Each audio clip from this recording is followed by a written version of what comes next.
औज़ुबिल्लाहि मिनश्शैतानिर्रजीम बिस्मिल्लाहिर्रहमानिर्रहीम अस्सलामु अलैकुम वरहमतुल्लाहि वबरकातुहू। मैं हूं आपका मेज़बान हकीम लियाकत अली खिची और आप देख रहे हैं हमारा यूट्यूब चैनल हर्बल वर्ल्ड। और आज का हमारा मौजू है जी जरासीमी अमराज का तिब में इलाज। क्या जरासीमी अमराज का तिब में इलाज है भी सही या नहीं है, इस बात का हम जायज़ा लेंगे।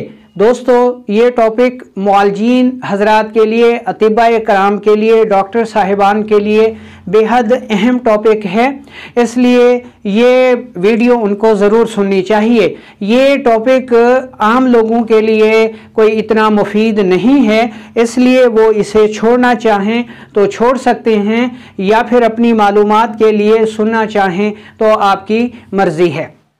तो दोस्तों, अपने टॉपिक की तरफ बढ़ने से पहले आपसे गुजारिश है कि अगर आपने हमारा ये चैनल सब्सक्राइब नहीं किया तो जल्दी से इसे सब्सक्राइब कर लें और साथ लगे घंटी के बटन को भी दबा दें, ताकि तिब व सेहत के मौजू पर हर नई आने वाली वीडियो आपको सबसे पहले मिलती रहे।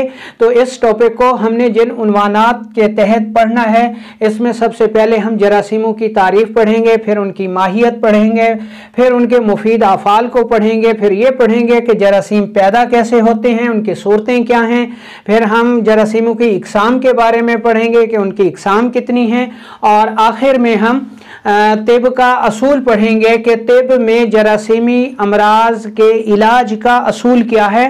तो सबसे पहले हम जरासीमों की तारीफ़ कर लेते हैं, जरासीमी अमराज की तारीफ़ कर लेते हैं।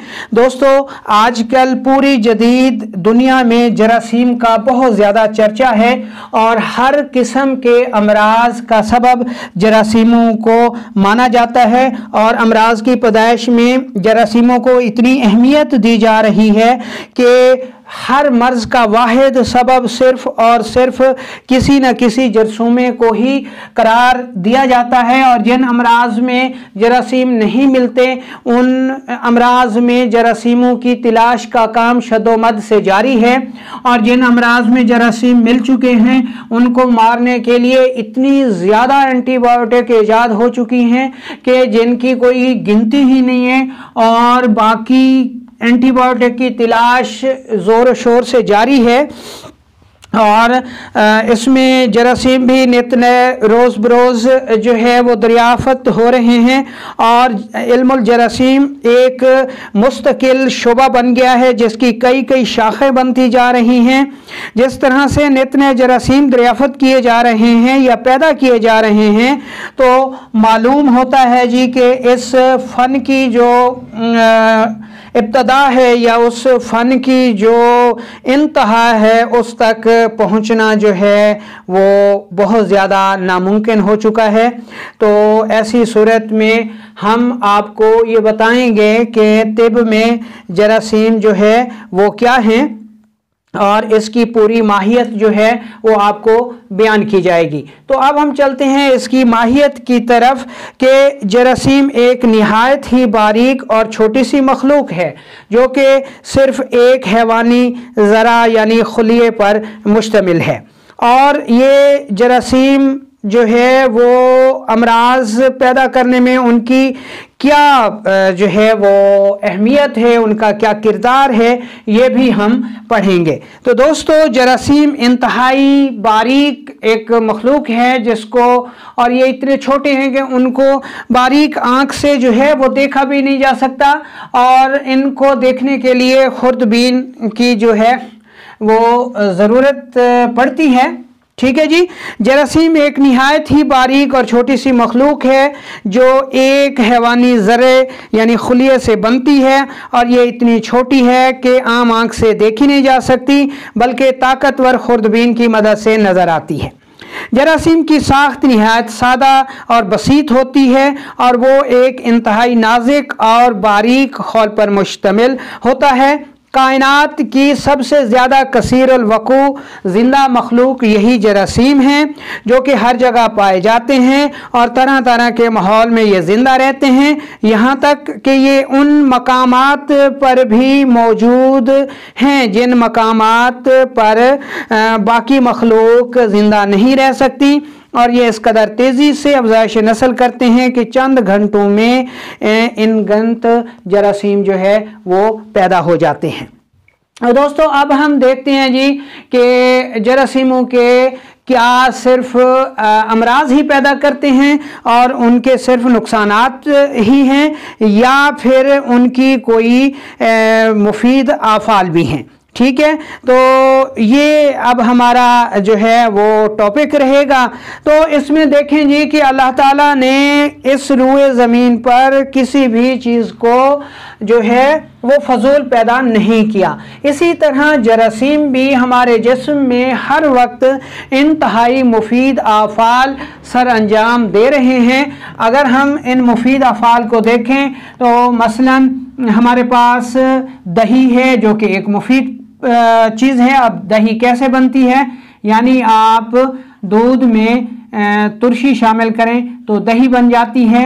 ये जरासीमों की वजह से है, मुफीद बैक्टीरिया की वजह से है, जिसकी वजह से हमें मुफीद चीज़ मिली जिसको दही कहते हैं। इसके अलावा बेकरी की मसनूआत में मुफीद बैक्टीरिया से काम लिया जा रहा है, एंटीबायोटिक, और इसमें इसके अलावा वैक्सीन और शुगर में भी इन बैक्टीरिया से मदद ली जा रही है। अब हम दूध में तुरशी मिलाएं तो दही मिल जाती है जो कि एक मुफीद चीज़ है, जो कि बैक्टीरिया, मुफीद बैक्टीरिया की ही मरहून मन्नत है। इसी तरह अगर हम देखें कि हमारे पास कोई तुर्श फल या कोई तुर्श चीज़ आ जाती है तो इसकी तुर्शी को कम करने के लिए हम इसमें नमक मिला देते हैं, तो ये इसकी तुर्शी कम हो जाती है और ये हमारे लिए मुफीद हो जाता है। इसी तरह तीसरी चीज़ में देखें कि हमारे पास अगर कोई नमकीन महलूल है और नमक उसमें बहुत ज़्यादा है तो उसमें हम पानी ऐड कर देते हैं जैसे, और पानी हम सब जानते हैं जी कि ये आसाबी मिजाज का हामिल है। तो इसमें अगर हम नमकीन महलूल में कार्बोहाइड्रेट्स मिला दें तो उसका जो नमकीन जायका है वो कम हो जाता है और हमारे पास कोई नई चीज़ भी बन जाती है। तो ये बैक्टीरिया के मुफीद अफ़आल हैं जो कि हमें मिल रहे हैं। ठीक है जी, अब हम देखते हैं कि जरासीम पैदा होने की सूरतें जो हैं वो क्या हैं। ठीक है जी दोस्तों, जरासीम हमेशा जो है जब तक रतूबात कहीं पर ना रुकें, ठीक है, जरासीम पैदा होने के लिए हमें रतूबात की ज़रूरत होगी। इन रतूबात में जब तुरशी असर करेगी, ठीक है, या फिर हरारत असर करेगी तो इसमें जो है वो खमीर पैदा होगा और इस खमीर के अमल से ये जरासीम जो हैं वो पैदा हो जाएंगे। ठीक है जी, अब जरासीम के पैदा होने का असूल जो है वो आपने समझ लिया। अब हम देखते हैं कि इंसानी जिस्म में ये जरासीम कैसे पैदा होते हैं। दोस्तों ये एक चीज़ आप समझ लें कि ये हमारी शरीयान है, ठीक है, और इसमें साफ खून चल रहा है। यही खून जो है इसमें हमारे हर सेल की खुराक है, यानी इसमें आसाबी जो खुलियात हैं इसमें दिमाग की भी ग़िज़ा है, ठीक है, और इसमें उज़लात यानी दिल की भी ग़िज़ा है और इसमें जिगर की भी ग़िज़ा है। ठीक है जी, अब सूरत हाल ये है कि खून से जब दिमाग अपनी खुराक लेता है जिसको हम खिलते बलगम कहते हैं। ठीक है जी, अब इसका तरीक़ाकार ये है कि ये हर किस्म के जनाब आपको नज़र आ रहे हैं खुलियात। ठीक है जी, ये खुलियात हैं, इसमें आसाबी खुलियात भी हैं, आसाबी खुलियात भी हैं, उज़लाती खुलियात भी हैं, गुद्दी खुलियात भी हैं, ये सारे खुलियात हैं। अब ये खून से इनकी खुराक जो है ऐसे रतूबात की सूरत में तरशे पाती है। ठीक है जी, इस रतूबात से हर किस्म के खुलियात जो हैं वो अपनी ग़िज़ा लेते हैं, यानी दिमाग के खुलियात खिलते बलगम लेते हैं, उज़लात के खुलियात खिलते सौदा अपनी खुराक लेते हैं और जिगर के खुलियात खिलते सफ़रा यानी अपनी खुराक ले लेते हैं और अपने अंदर का फासिद मादा जो है वो खारिज कर देते हैं। ठीक है जी, अब ये खुलियात इनके अंदर ये छोटे छोटे इस तरह के ग्लैंड्स लगे हुए हैं। ठीक है जी, इन ग्लैंड्स को, ये जो छोटे छोटे ग्लैंड्स लगे हुए हैं इनको गुदद जाज़बा कहते हैं। ठीक है जी, जब कोई खुलियात अपनी खुराक हजम कर लेता है और अपना फासिद मादा खारिज कर देता है तो फासिद मादा, ठीक है, फासिद मादा प्लस इसमें बची हुई ग़िज़ा, ये जो है ये हमारे गुदद जाज़बा चूस लेते हैं और चूसने के बाद ये वरीदों में दाखिल कर देते हैं और वरीदें इस मवाद को लेकर जहाँ जहाँ खून साफ़ होता है, फेफड़ों में, दिल में और गुर्दों में, तो वहाँ पर जाके ये खून साफ़ होता है, फासिद मवाद जो है वो जिस्म से खारिज हो जाता है और खून साफ़ होकर फिर से गर्दिश के लिए तैयार हो जाता है। अब समझने वाली बात क्या है कि अगर हम कोई खुराक बहुत ज़्यादा खाते हैं, यानी बलगमी खुराक ज़्यादा खाते हैं, उजलाती खुराक ज़्यादा खाते हैं या गर्म ग़िज़ाएँ ज़्यादा खाते हैं, तो इनकी खुराक जो है वो खून में ज़्यादा हो जाएगी और तरश्शे भी ज़्यादा पाएगी। जब तरश्शे ज़्यादा पाएगी तो ये गुदद जाज़बा उसको मुसलसल चूस कर थक जाएंगे, जिसकी वजह से ये बीमार हो जाएंगे और फिर ये खुलियात का फुजला प्लस बच जाने वाली खुराक को नहीं चूस सकेंगे, जिसकी वजह से ये रतूबात जो हैं, यानी बलगमी रतूबात, सौदावी रतूबात या सफरावी रतूबात यहाँ पर रुकना शुरू हो जाएंगी। जब ये रुकेंगी तो इनमें पहले खमीर पैदा होगा, तुरशी पैदा होगी, फिर तेज़ाब पैदा होगा, उसके बाद फिर इनमें जरासीम पैदा हो जाएंगे। तो हर किस्म की रतूबत के अलग जरासीम हैं। बलगमी रतूबात में जो जरासीम पैदा होंगे वो अलग हैं और उजलाती यानी सौदावी रतूबात में जो जरासीम पैदा होंगे वो अलग हैं और जो सफरावी रतूबात में जरासीम पैदा होंगे वो अलग होंगे। तो ये जरासीम के पैदा होने का असूल है। जब ये गैर तबई तौर पर पैदा होंगे तो अब ये अमराज पैदा करेंगे। ठीक है जी। तो अब हमें ये मालूम हो गया कि ये जो जरासीम हैं ये किस तरह पैदा होते हैं। अब हम इनकी अक़साम जो हैं वो आपको बताते हैं। ठीक है जी। इसको ये जनाब हमारा दिमाग है, ठीक है, और ये हमारा दिल है, ठीक है, और ये हमारा जिगर हो गया। ठीक है जी। दिल, दिमाग और जिगर। अच्छा, अब हम बता रहे हैं कि इक़साम, तो जरासीम की 3 इक़साम हैं। ठीक है। जरासीमों को उनके ख़वास और उनके आफ़ाल की लिहाज से यानी तकसीम के लिहाज से जरासीम की बुनियाद अगरचे उनकी शक्ल सूरत और पैदाइश अमराज पर रखी गई है, ताहम इनके वो तबाई ख़वास भी मद्देनज़र रखे गए हैं जो इनके आफ़ाल और इनकी काज से ताल्लुक़ रखते हैं। ठीक है जी। अच्छा, मगर ये अपने खसाइल और अफ़ाल जुदा जुदा रखते हैं। इस तरह बाज़ इक़साम अपने तरीक़ा काश्त के लिहाज से दूसरों से अलग हैं। इसी वजह से शक्ल के अलावा तकसीम के वक्त इन बातों का लिहाज भी किया जाता है। जिस तरह उनके अफ़ाल हैं तो इनको 3 इक़साम में तकसीम किया जाता है। जो दिमाग से जरासीम ताल्लुक़ रखते हैं वो आसानुमा हैं। आसानुमा कैसे होते हैं? जैसे ये एक लकीर है यानी डंडानुमा। ठीक है, यानी डंडानुमा। इसके अलावा दूसरे जो हैं ये हैं जी घोंघानुमा। घोंघानुमा कैसे होते हैं जी?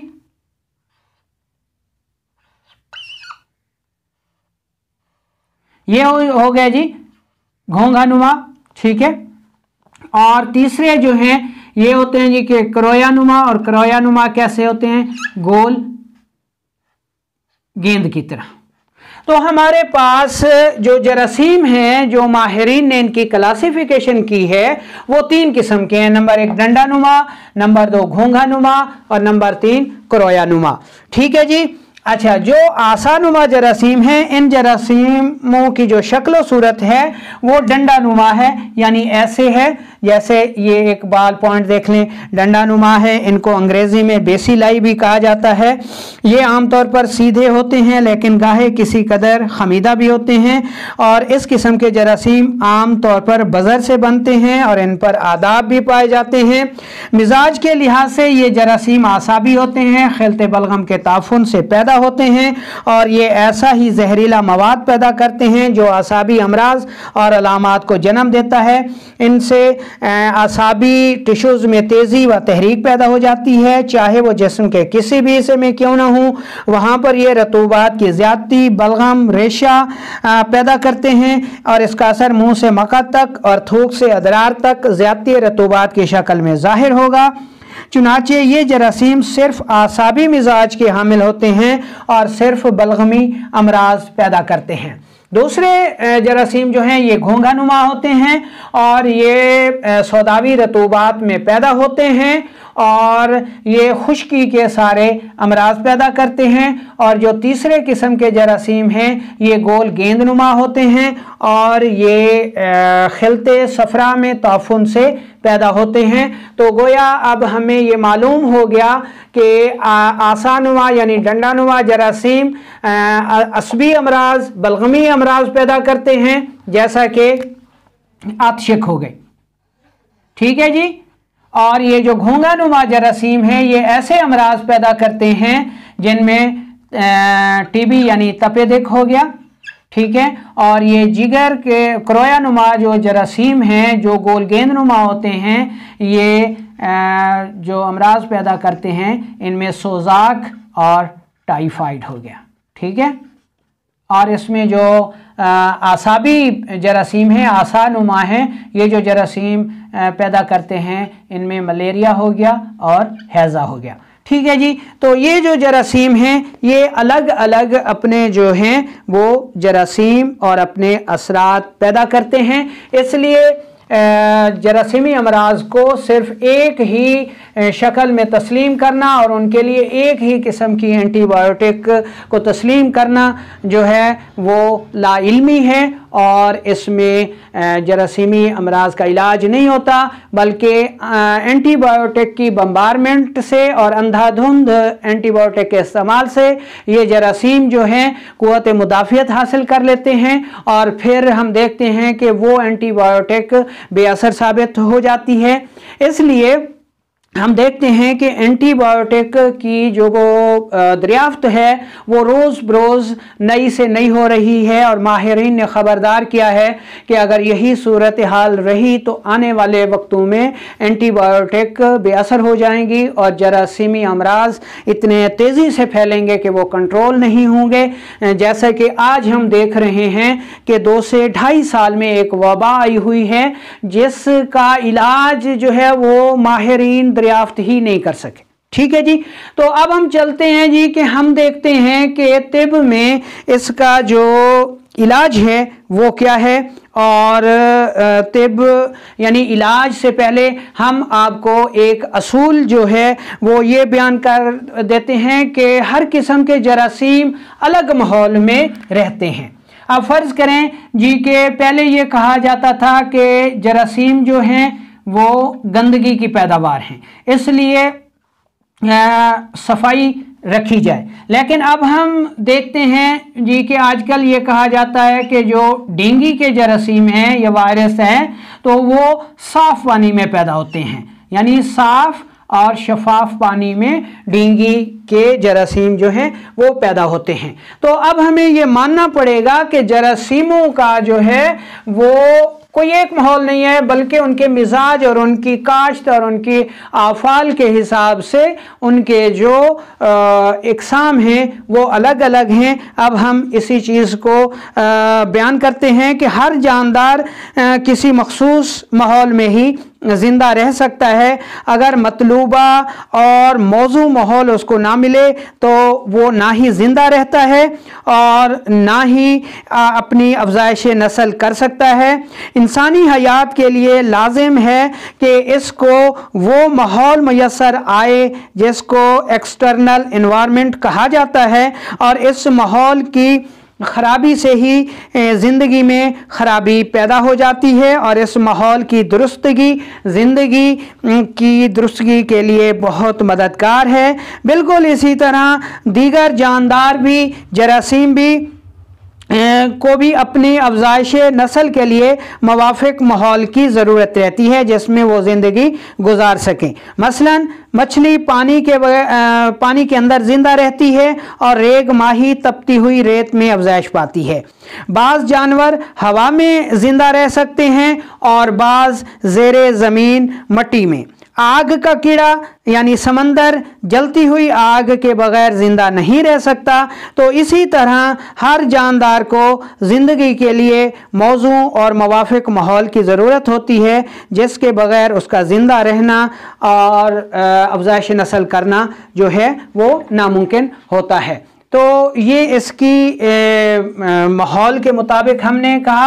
अब हम चलते हैं जरासीमी अमराज के असूल इलाज की तरफ।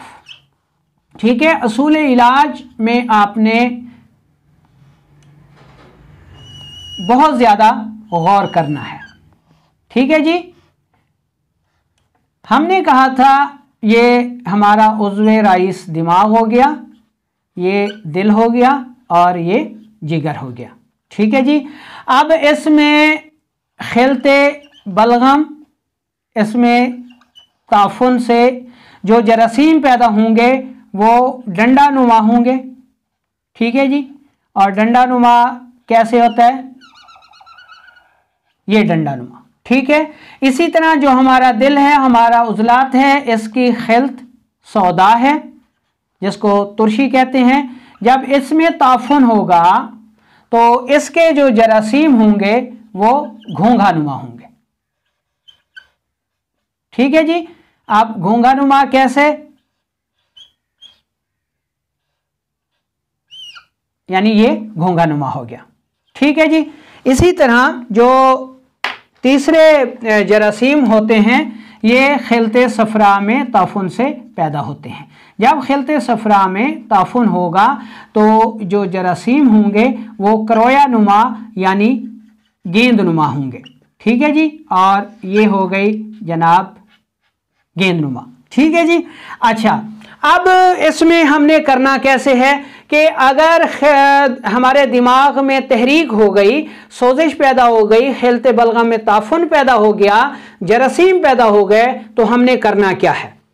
ऐसी सूरत में हम ये नुस्खा देते हैं। इसमें हलीला स्या बरियां है, आमला है और गंधा कामला सार है।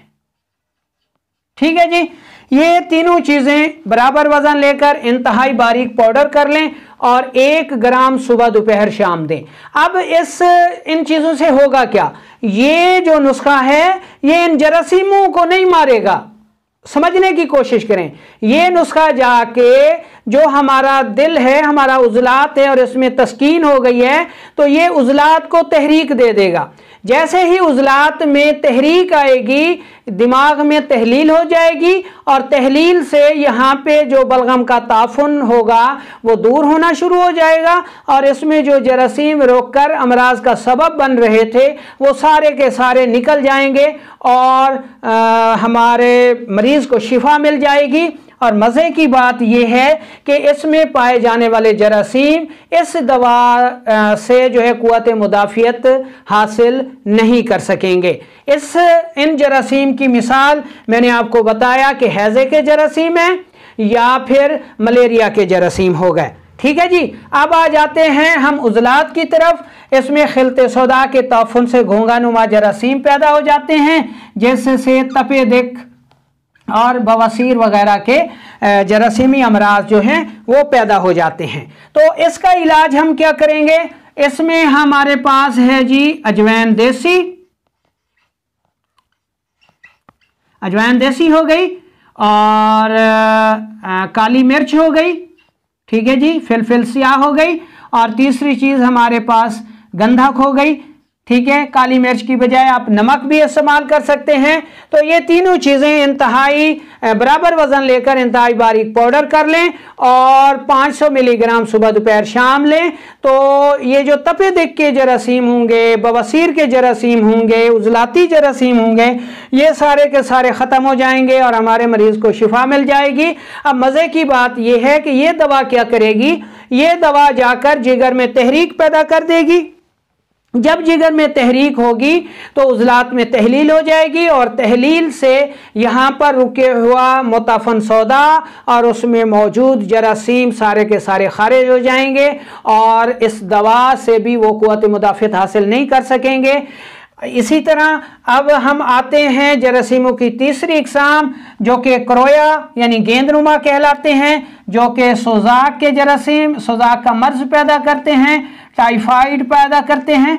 ठीक है जी। तो इसमें हम क्या दवा देंगे? हम जनाब मुलट्ठी लेंगे, ठीक है, सुहागा बिरियाँ लेंगे और गंधक आमलासार लेंगे, तीनों बराबर वजन लेंगे। ठीक है जी। और 500 मिलीग्राम से 1 ग्राम तक सुबह दोपहर शाम देंगे। तो इससे होगा क्या?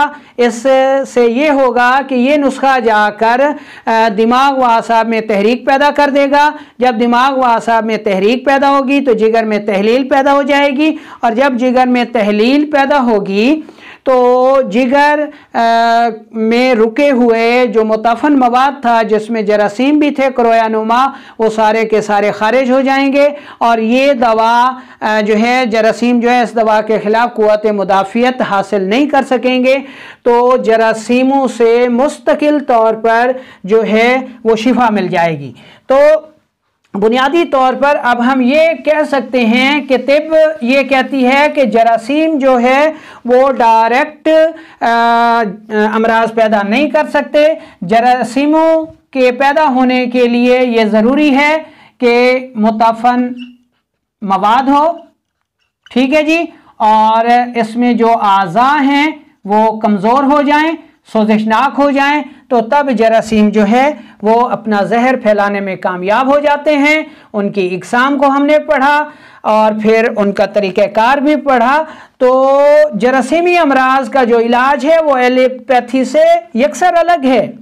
तिब जो है वो मवाद को ख़त्म करती है जिसमें जरासीम पैदा होते हैं, वो जरासीमों को नहीं मारती, वो उस मवाद को ख़त्म कर देती है और उन अज़ा को ताकतवर कर देती है जिनकी कमज़ोरी से मवाद रुककर मुताफन होता है। इस तरीक़ाकार से जरासीमी अमराज हमेशा के लिए ख़त्म हो जाते हैं और इस तरीक़ाकार से जरासीम जो हैं वो तिब्बी अद्वियात के ख़िलाफ़ जो है वो जो अपनी क़ुव्वत मुदाफ़ियत है उसको बोस्ट नहीं कर सकते और हमेशा के लिए जो है वो ख़त्म हो जाते हैं। मरीज़ को मुस्तकिल बुनियादों पर शिफा मिल जाती है।